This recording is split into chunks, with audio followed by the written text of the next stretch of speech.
Le soleil s'était couché depuis longtemps sur le village de Nguyen, laissant place à une nuit lourde, moite, presque silencieuse. Seuls les chants lointains des crapauds et le bruissement des palmiers agités par le vent accompagnaient les vivants. Ce soir-là, un vieil homme nommé Mamadou Diop avait été enterré. Il n'était pas du village, un inconnu, arrivé quelques jours plus tôt, affaibli, silencieux, et mort dans son sommeil sous le manguier de la place centrale. Personne ne savait d'où il venait. Il n'avait ni papier, ni famille, ni nom prononcé. Les anciens avaient décidé de l'enterrer dignement, comme le veut la tradition. On avait creusé une tombe à l'écart, près du vieux baobab, là où reposent ceux dont l'histoire s'est arrêtée avant de commencer. Parmi les curieux venus assister aux funérailles, il y avait Ibrahima, un jeune homme de 22 ans, étudiant revenu au village pour les vacances. Il n'avait jamais vu le défunt, mais comme beaucoup, il était attiré par le mystère. Il observait, silencieux, les gestes des anciens, les murmures des femmes, les regards fuyants des enfants. Après l'enterrement, alors que les gens se dispersaient, une vieille femme s'approcha d'un petit bassin en argile posé près de la tombe. Elle y versa de l'eau parfumée aux feuilles de Nîmes et au citron, puis s'agenouilla pour se laver les mains. Plusieurs personnes firent de même, comme pour se purifier. Ibrahima, intrigué, demanda à son oncle. « Pourquoi il se lave les mains ici ?»« C'est pour se débarrasser de la poussière de la mort, » répondit l'oncle, « mais ce n'est pas pour tout le monde. Ce rituel est réservé à ceux qui ont connu le défunt. » Ibrahima haussa les épaules. Il n'avait pas touché le corps, ni participé à la mise en terre. Mais il s'approcha du bassin, par curiosité. Il se pencha, trempa ses mains dans l'eau tiède, et les frotta lentement, comme s'il voulait effacer quelque chose qu'il ne comprenait pas. Une vieille femme, assise à l'ombre du baobab, le regarda fixement. Elle ne dit rien, mais ses yeux semblaient crier. Ibrahima détourna le regard, mal à l'aise. Il ne savait pas que ce geste allait tout changer. Cette nuit-là, le vent s'arrêta. Le village devint étrangement calme. Ibrahima rentra chez lui, salua sa mère, mangea en silence, puis alla se coucher. Mais le sommeil ne vint pas. Il avait les mains moites, comme si l'eau du bassin refusait de sécher.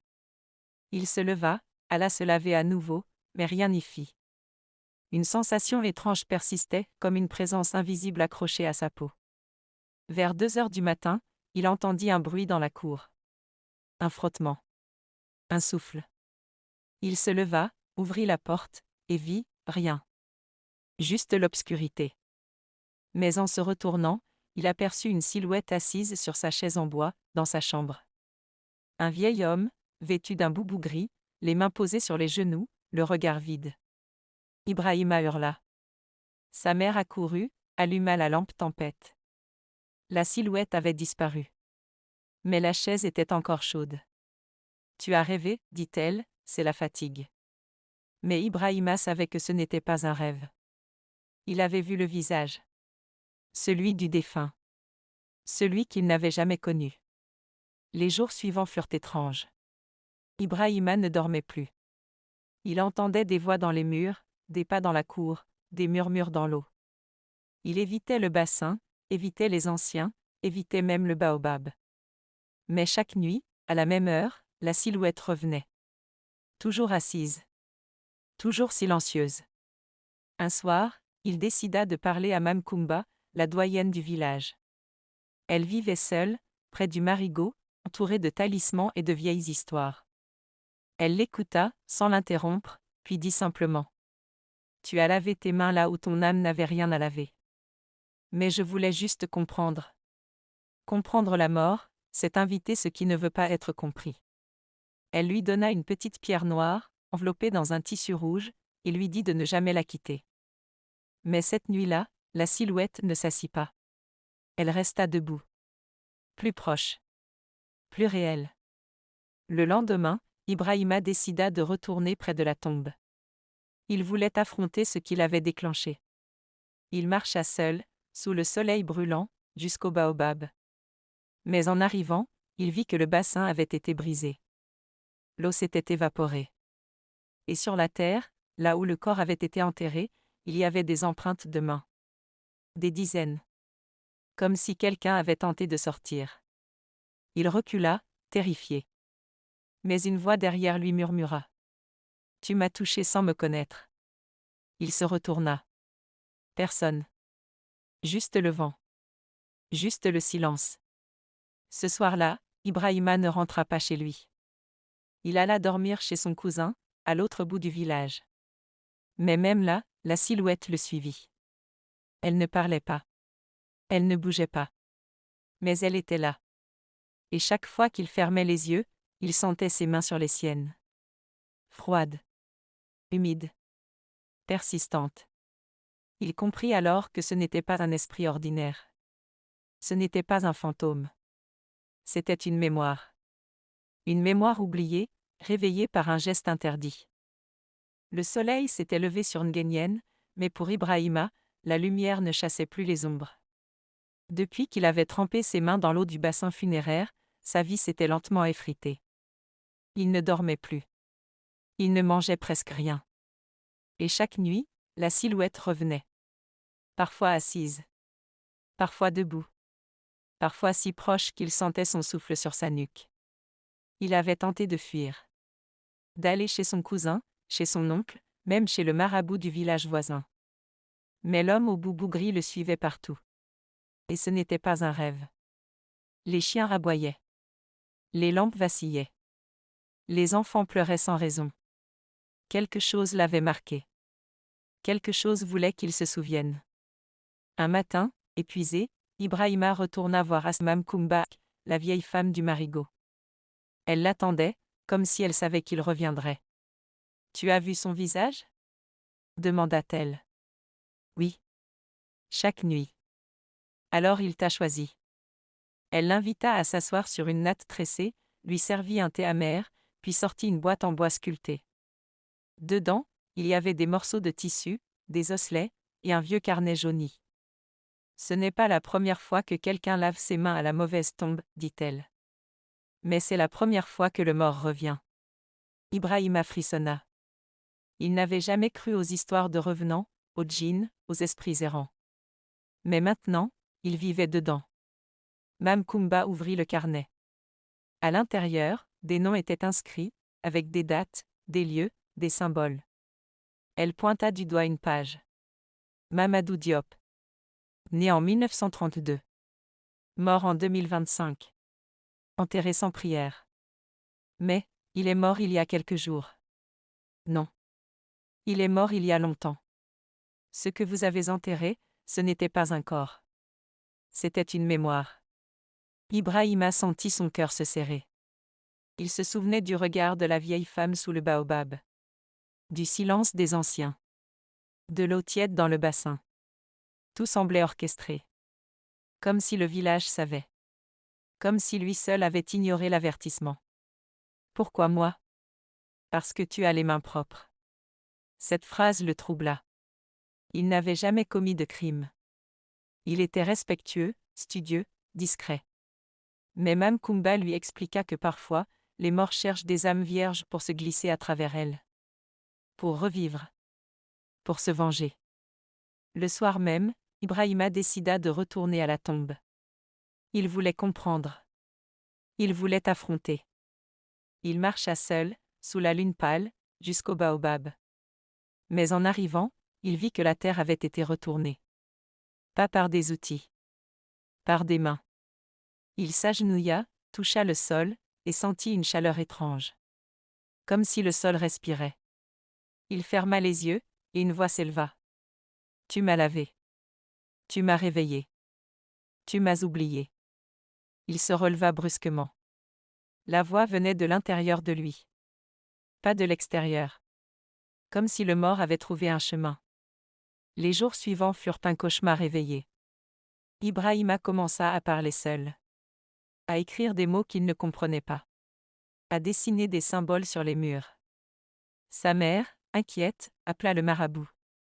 Mais celui-ci refusa d'entrer dans la maison. Il a été touché. Je ne peux rien faire. Le village commença à murmurer. Certains disaient qu'Ibrahima était possédé. D'autres qu'il avait été choisi pour une mission. Mais personne ne s'approchait. Même les enfants changeaient de chemin en le voyant. Une nuit, alors qu'il errait près du marigot, il vit une silhouette assise sur une pierre. Ce n'était pas le vieil homme. C'était un enfant. Un garçon d'environ 10 ans, vêtu d'un pagne blanc, les pieds nus, les yeux vides. « Tu veux savoir qui je suis » dit l'enfant. « Oui. Je suis Mamadou. Mais pas celui que vous avez enterré. » Ibrahima sentit le monde tourner. L'enfant lui tendit la main. Elle était froide. Humide. Comme l'eau du bassin. « Tu as lavé tes mains dans mon souvenir. Maintenant, tu dois le porter. » Le lendemain, Ibrahima se réveilla avec des marques sur les bras. Des lignes. Des symboles. Des mots en wolof ancien. Il ne les comprenait pas, mais Mam Koumba les reconnut. C'est un appel. Il veut que tu le racontes. Raconter quoi? Son histoire. Sa mort. Son oubli. Elle lui expliqua que Mamadou Diop était un griot, banni du royaume de Sine pour avoir révélé un secret interdit. Il avait erré pendant des décennies, sans nom, sans voix, jusqu'à ce que la mort le prenne. Mais même la mort ne voulait pas de lui. Alors il attendait. Qu'un vivant le touche. Qu'un vivant le lave. Qu'un vivant le porte. Ibrahima comprit alors que sa vie ne lui appartenait plus. Il était devenu le réceptacle d'un récit oublié. D'un homme effacé. D'un nom que personne ne prononçait. Il décida de parler. De raconter. De chanter. Mais chaque fois qu'il ouvrait la bouche, sa voix se brisait. Comme si Mamadou refusait d'être raconté. Alors il écrivit. Sur les murs. Sur les pierres. Sur sa peau. Des mots, des vers, des cris. Et chaque nuit, l'enfant revenait. Pour lire. Pour corriger. Pour pleurer. Le corps d'Ibrahima était encore celui d'un jeune homme, mais son regard avait vieilli. Il ne parlait plus. Il écrivait. Sur les murs, sur les pierres, sur sa peau. Des mots anciens, des vers oubliés, des cris muets. Le village ne le reconnaissait plus. Sa mère pleurait en silence. Les anciens détournaient les yeux. Et chaque nuit, l'enfant revenait. Mamadou. Le nom que personne ne prononçait. Un soir, Mam Koumba vint le voir. Elle portait un pagne noir, un collier de graines rouges, et une calebasse remplie d'eau trouble. « Il faut finir ce qui a commencé, dit-elle. Comment? Tu dois laver tes mains une dernière fois. Mais pas dans l'eau. Dans la mémoire. Elle l'emmena au pied du baobab. Là où tout avait commencé. Là où le bassin avait été brisé. Elle creusa doucement, avec ses mains, jusqu'à trouver un tissu noué. Dedans, il y avait une petite boîte en bois. Elle l'ouvrit. À l'intérieur, un miroir brisé, une plume, et un morceau de papier jauni. C'est son histoire. Celle qu'il n'a jamais pu raconter. Ibrahima prit le papier. Il était écrit en wolof ancien. Mais il comprenait. Comme si les mots lui parlaient directement. Je suis Mamadou Diop. Griot du royaume de Sine. J'ai vu ce que je ne devais pas voir. J'ai dit ce que je ne devais pas dire. On m'a effacé. Mais je suis encore là. Cette nuit-là, Ibrahima s'assit sous le baobab. Il alluma une bougie. Il prit la plume. Et il écrivit. Pas sur du papier. Sur la terre. Sur la tombe. Sur les racines. Il raconta l'histoire de Mamadou. Son bannissement. Son errance. Sa mort sans prière. Son enterrement sans nom. Et à mesure qu'il écrivait, le vent se leva. Les feuilles frémirent. Les chiens se turent. Le village retint son souffle. Puis, à minuit, l'enfant apparut. Mais cette fois, il souriait. Tu m'as raconté. Je peux partir. Il tendit la main. Ibrahima la prit. Et pour la première fois, elle était chaude. Le lendemain, le soleil se leva plus clair. Ibrahima dormait enfin. Les marques sur sa peau avaient disparu. Le miroir brisé avait été enterré. Et le baobab semblait plus grand. Le village reprit vie. Les enfants jouaient. Les femmes riaient. Les anciens parlaient à nouveau.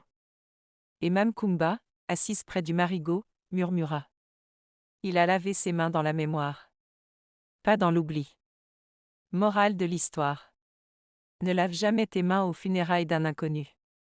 Car ce que tu crois effacer pourrait bien être ce que tu es en train d'inviter. Dans nos traditions, chaque geste est un pont entre les mondes. Et parfois, ce pont ne mène pas là où tu crois. Si cette histoire t'a captivé, abonne-toi pour ne rien rater des prochaines légendes africaines. Aime la vidéo, partage ton avis en commentaire, et dis-nous. As-tu déjà entendu une histoire comme celle-ci dans ton village? On se retrouve très bientôt pour une nouvelle plongée dans les mystères de l'Afrique profonde.